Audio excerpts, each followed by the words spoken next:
हरे कृष्णा, राधे राधे। श्री कृष्ण भगवान की कृपा आप पर, आपके परिवार पर सदा सर्वदा बनी रहे। श्री कृष्ण कहते हैं कि जिंदगी हंसाई तो समझना कि अच्छे कर्मों का फल मिल रहा है, और जिंदगी आपको रुलाने लगे तो समझना कि अच्छे कर्म करने का समय आ गया है। सुख और दुख हमारी जिंदगी में कभी भी अपने आप चल के नहीं आते। ये सब हमारे ही कर्मों का फल होता है, जो हमें आखिरकार ढूंढ ही लेता है। हम जो भी काम करते हैं, फिर चाहे वो सही हो या गलत, उसका असर किसी न किसी तरह हमारी ज़िंदगी पर ज़रूर पड़ता है। हमारे कर्मों का जो असर हमारी ज़िंदगी में पड़ता है, उससे ही हम अपने कर्मों का फल कहते हैं। अक्सर आपने लोगों को ये कहते हुए ज़रूर सुना होगा कि अचानक उस व्यक्ति का बहुत अच्छा समय आ गया, या फिर अचानक उस व्यक्ति की ज़िंदगी में बहुत ज़्यादा दुख आ गया है। तो जनाब, ये सुख और दुख और कुछ नहीं है, उन इंसानों के किए गए कर्म ही हैं, चाहे वो इस जन्म के हों या फिर पिछले जन्म के हों। अब भगवान श्री कृष्ण भी गीता में कहते हैं कि इंसान का तत्वों से शरीर यहाँ मिट्टी में मिल जाता है और अगले जन्म में वो नया रूप धारण करता है।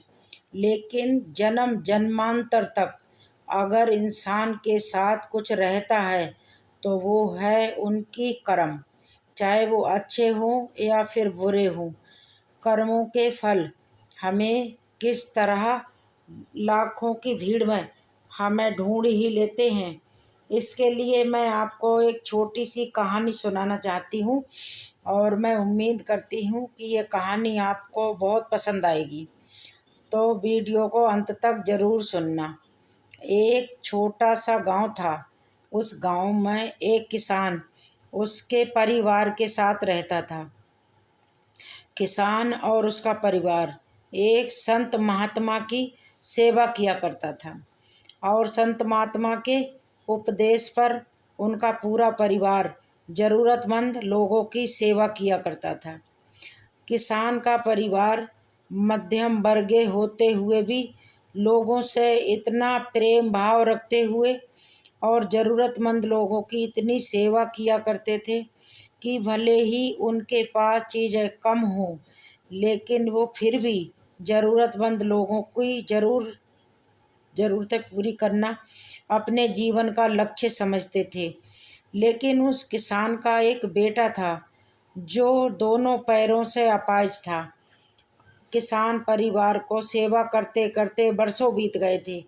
उसका परिवार कभी कभी ये भी सोचता था कि हम सब इतने प्रेम भाव से संत महात्माओं को और ज़रूरतमंद लोगों की सेवा करते हैं, फिर भी हमारे परिवार में हमारे अपने ही बच्चे के साथ ऐसा क्यों हुआ?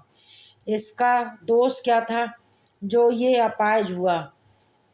अब एक दिन की बात है, जब संत महात्मा का सत्संग चल रहा था। हजारों लाखों श्रद्धालु उस सत्संग में बैठे हुए थे। संत महात्मा ने अपना प्रवचन पूरा करने के बाद कहा कि इस पूरे प्रवचन के विषय में अभी भी किसी के मन में कोई शंका हो तो वो बताए।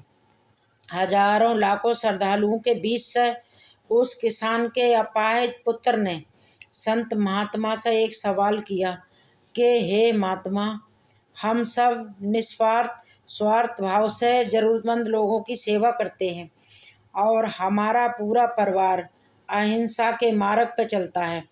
कभी भी किसी के बारे में बुरा नहीं सोचते, कभी किसी का बुरा नहीं करते।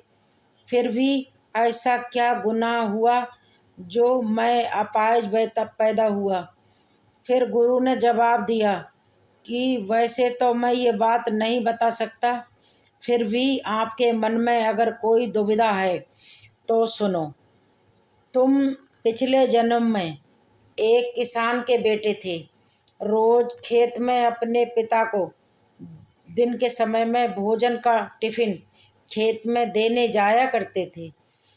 एक दिन उसकी माँ ने उसे दोपहर में 11 बजे खाना लगा के दिया और कहा कि बेटा खाना खा के अपने पिताजी को टिफ़िन दे के आना।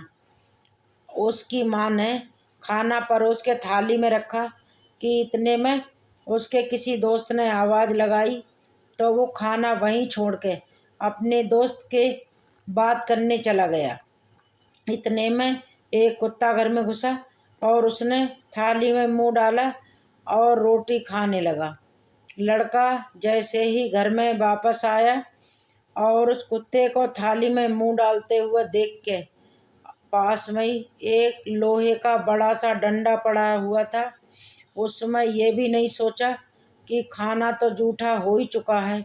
बिना सोचे समझे तुमने अपने पिछले जन्म में उस कुत्ते की दोनों टांगों पे इतनी जोर से लोहे का डंडा मारा कि वो कुत्ता अपनी पूरी जिंदगी, जब तक वो जिंदा रहा, दोनों पैरों से बेकार होके घसीटते घसीटते उसने अपनी जिंदगी को जिया और अंत समय में तड़प तड़प के मर गया।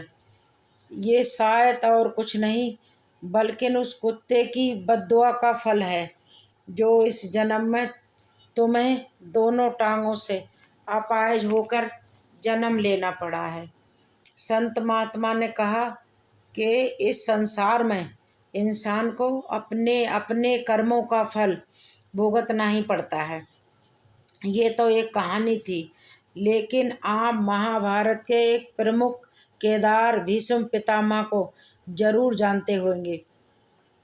महाभारत के युद्ध में उन्हें लास्ट में बाणों की सैया हासिल हुई थी। उन बाणों की सैया पर उन्होंने कई दिन बिताए थे।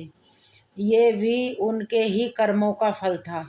उन्होंने अपने पूर्व के किसी जन्म में किसी सांप को उठा के कांटों के ढेर में डाला था और कहा जाता है कि भीष्म पितामह को जो बाणों की सैया प्राप्त हुई थी, ये उनके उसी कर्म का फल था। अगर आप किसी को नुकसान पहुंचाओगे तो जनाब उसका भुगतान आपको देना ही पड़ेगा, चाहे वो इस जन्म में हो या फिर अगले जन्म में हो। इसलिए जो भी कर्म करो बहुत सोच समझ के करो।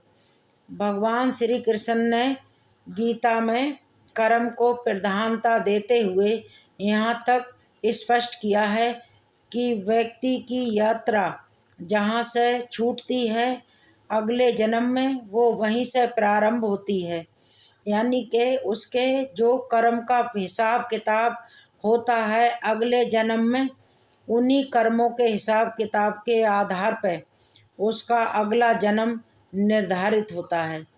जो प्रकृति के नियमों का पालन करता है वो परमात्मा के करीब है, लेकिन ध्यान रहे यदि परमात्मा भी मनुष्य के रूप में इस धरती पर अवतार लेते हैं तो वो उन सारे नियमों का पालन करते हैं जो सामान्य मनुष्यों के लिए होता है।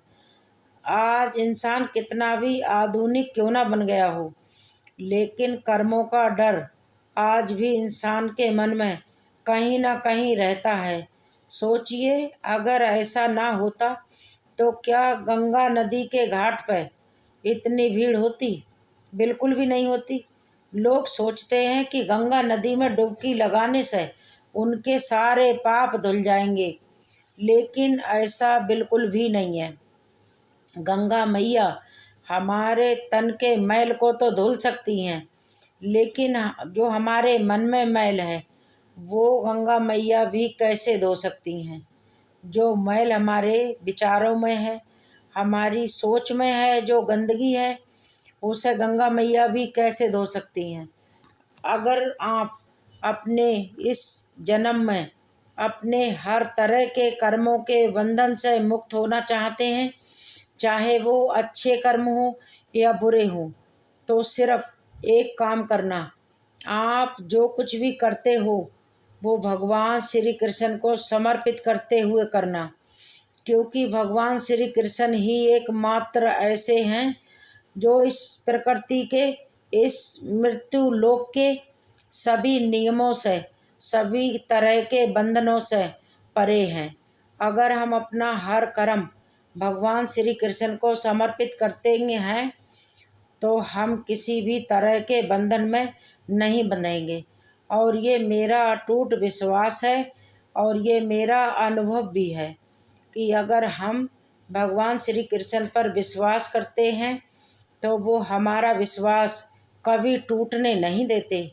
अगर हम प्रेम से एक बार उनका हाथ पकड़ते हैं तो हम चाह कर भी अपना हाथ कभी छुड़ा नहीं सकते हैं। यही मेरे प्यारे कृष्ण की खासियत है। आशा करती हूँ आपको वीडियो मेरा पसंद आया होगा। अगर आपको मेरा ये वीडियो पसंद आया है तो मेरे चैनल को प्लीज़ सब्सक्राइब कर दीजिए ताकि आने वाले वीडियो आपको आसानी से प्राप्त कर सकें। तब तक के लिए सभी कृष्ण भक्तों को राधे राधे, हरे कृष्णा।